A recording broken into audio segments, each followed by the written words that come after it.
دوستان عزیز سلام علیکم.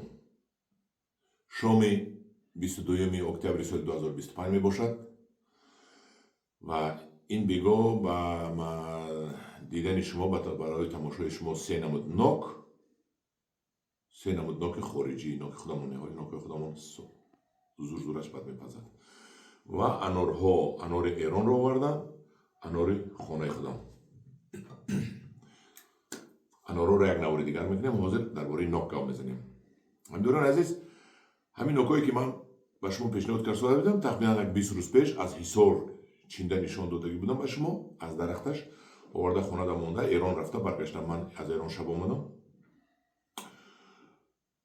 و آمده تماشا کرده این نوک‌ها رو دیدم و حتما قرار کردم که به شما من این نوک‌ها رو باید نشان دهم که چگونه نوک شدن. چون که نوک عادتا وقتی که میپزد بالای درخت دونه‌اش سیاه شدن پس گرفته موندن در کار تا 10 15 20 روز یک ماه. این نوک پخته رسیدن دارد. روسیش قدی دزریوای نمیگویند. انمون نوک ما حاضر پخته رسیدن در گذشت و ما خانه نه آنقدر سالقی نه آنقدر گرم داموندگی بودیم. همین داخل همین بینا بود. فقط دیگر خانه همین اولی یکان گرم نمیکنیم که خانه رو. و من حیران شدم این نوک رو دیده و من این یکم سر میکنم از نوک DVG.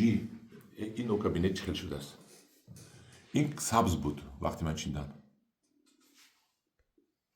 کی میگوید که این نوک بیزیر نوک، این بهترین نوک شده است؟ البته نوک محلی ما، نوکی که میپزد و بعد مایده ملوی میشود و درونش روغن بارین آبدار میشود، شیرین است. این بابا شیرین بارین شیرین نه که این هم با مزه، این هم شیرین نه که این رو بینید. این در بازار چند پول میستد من نمیدونم، من نرخ نمونم که آیا جنجال میکنن. این نوک DVG از این من رقم پسرم رو میمونم چند تا موندگی باشه، 100 تا بود فروخت. پیشکی فروخت نمیدونم ولی چند تا دیگه موندگی است. موند یا نه، من چی پیشنهاد میکنم؟ اگر من امسال ترکیه حال رفتنی نه، من ایران رفتم که برای نهال کوبی این رو از ترکیه من آوردم. این نهال خودی من است، در حصار شنوندگی بودیم. دویم سال دا میوه داد. دویم سال 24 شنوندیم، 25 میوه داد.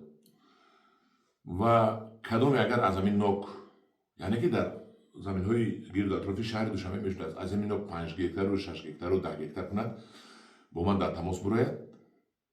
مصلحت کنیم من رفته از ترکیه بیارم 5000 می 10000 دانه می در یک گکتارش 2500 دانه می رود. 1 به 4 میشونید، ما بینش 4 در قطار 1 متر میشونید. من باور کنید از زیباییش رو آدم همه رو بریدنش دلش نمیشد. باور میکنید با من؟ دل آدم نمیشد میبرد. نه که اکن جون آدم نده میبریم. اول برکشی ما چند گرم. بسم الله الرحمن الرحیم. 0 کردیم، 0 کردیم 358 گرم. اکنون این من این در بالای دستی من این خیلی هم تماشا کنید. این از 450 بود نمیدونم در همین یک ماه قریب 100 گرمش آبش پریده است. و این رو بینید این خیلی زیبا. من رو ولی یخدان میمونم تا ایستادن دیگرش رو میکشم. این بزر باشه در یخدان مونم تا یک ماهی دیگه بینیم. اینه که این میستده تو بهار میستد بیاد یک دیگرش رو کشیم. این بزر بیا رو بینید. اینو بینید. این رو با این میمونیم. این کلانش رو میبریم. بسم الله الرحمن الرحیم.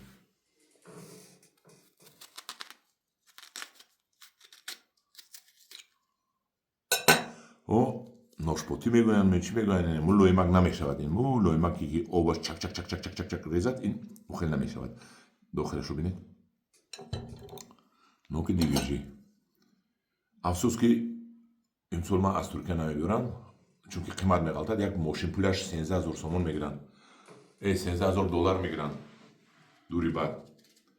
خیلی اگر کدام کردنی باشد من رفتم میبرم برای وای. اگر فقط نوک بر کنیم از یک جا بر کنیم البته ارزانتر میگیرن. سالکک بسیار نه. بسم الله الرحمن الرحیم.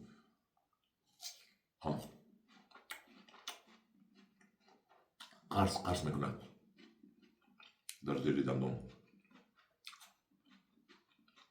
این کمی دیگر لیستد بو شیرین تر می شود. زیبی خوردن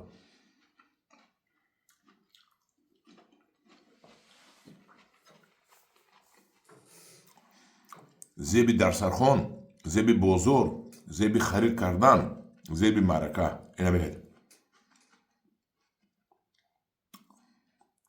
انا هندوران عزیز کدامیم باغ کند در همین گرد و اطراف دوشنبه همین خیل می شود. در ختلان همین خیل می شود. در خوجند همین خیل می شود. در غرب از این بو بهتر می شود. من نوکی دیویجی مرحمت تماشا کنید، راحت کنید. از این نوک میگذاریم و دیگر نوک. این نوک‌ها را همش رو ما از باغ عقیل عثمان چیندیم آوردم موندیم. از این نوکایی که من به شما پیشنهاد میکنم ستگی بود. نمیدونم اگر پسری من حساب کتابش رو کند چند دانگی موندگی باشد به شما میفروشد. نرخ این نهال ها 50 سومانی. یک نهال این نوک نمیارزد 50 سومانی. نبینید اینش نوکی ازمرود نی برمیکشیم. بسم الله الرحمن الرحیم. 221 گرم. اینا بینید افتش خیلی زیبا برای بازار خیلی خوش روی حازم چشیده میبینیم. اینا بینید من این مشتی من بریده میبینیم. بسم الله الرحمن الرحیم.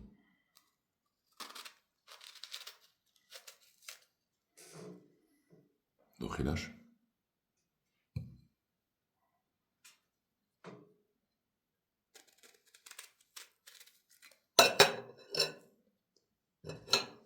بسم الله الرحمن الرحیم.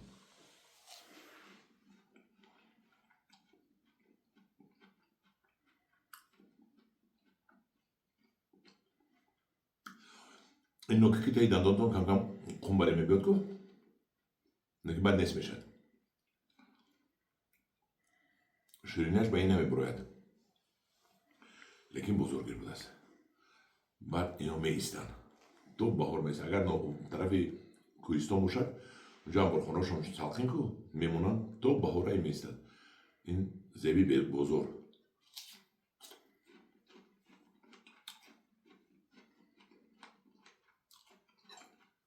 با مزه به پرابلم میخورید. با مزه راحت میکنید. میگذاریم با نوکی یاسچکا. اینو زرد میشود. ایستاد زرد میشود. اینو ببینید. اینو سبز بودن. نه من آوردم یادتون باشد. اینو سبز بودن. در این مدت 20 روز چقدر زرد شدن بزرگ شدن. در بزرگ نیست. نه دیویجی هست نه یاسچکا هست نه ازمرود. در بزرگ نیست. انیق نیست. فقط حاضر نوکای همین کهنه خود ما نوکای قرمی است و نوکای نو کم است. نوکای که نو کم است. نوکی قرمی نوکی بهترین است. یگان گپ نیست.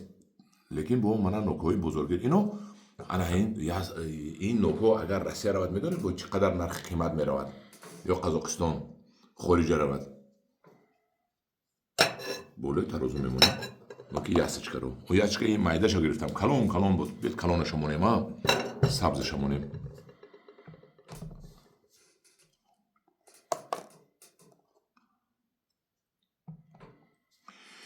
305 گرم. 305 گرم. میبریم زردش رو. زردش رو بریم ها. بسم الله الرحمن الرحیم.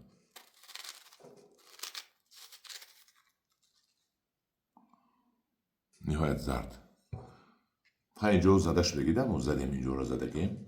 برای اینو جوی زدگی هاشن نبینید. جوی زدگی ها خیلی یارد شده است. انکون بریدم و میخوریم. بسم الله الرحمن الرحیم.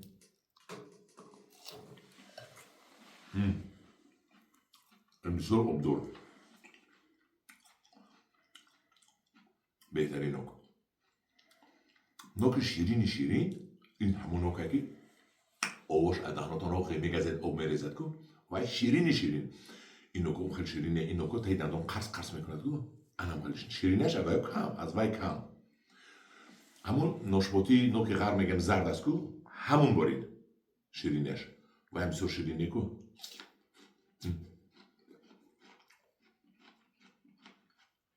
نوک قرص میکردگی دوستان عزیز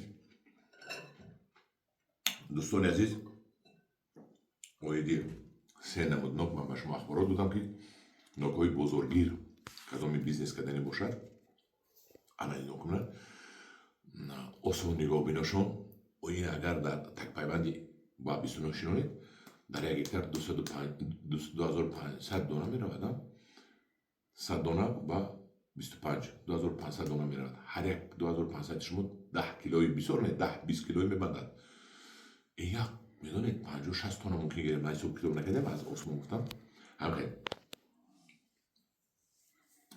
ممکن 20 تانه ممکن 30 تانه 20 تانه گیرید کنید چند پولی میفروشید خودتون فکر کنید 20 تانه گیرید اینا 10 سومی 200,000 میشد بگمانم انم دوران عزیز کدامی خواهد که انا ولی نو باشد در باباش نو فروشد با من در تماس برد من رفته از ترکیه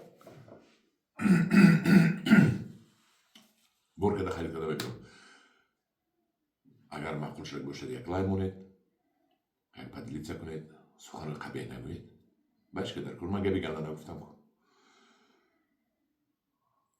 در پانه خدا باشید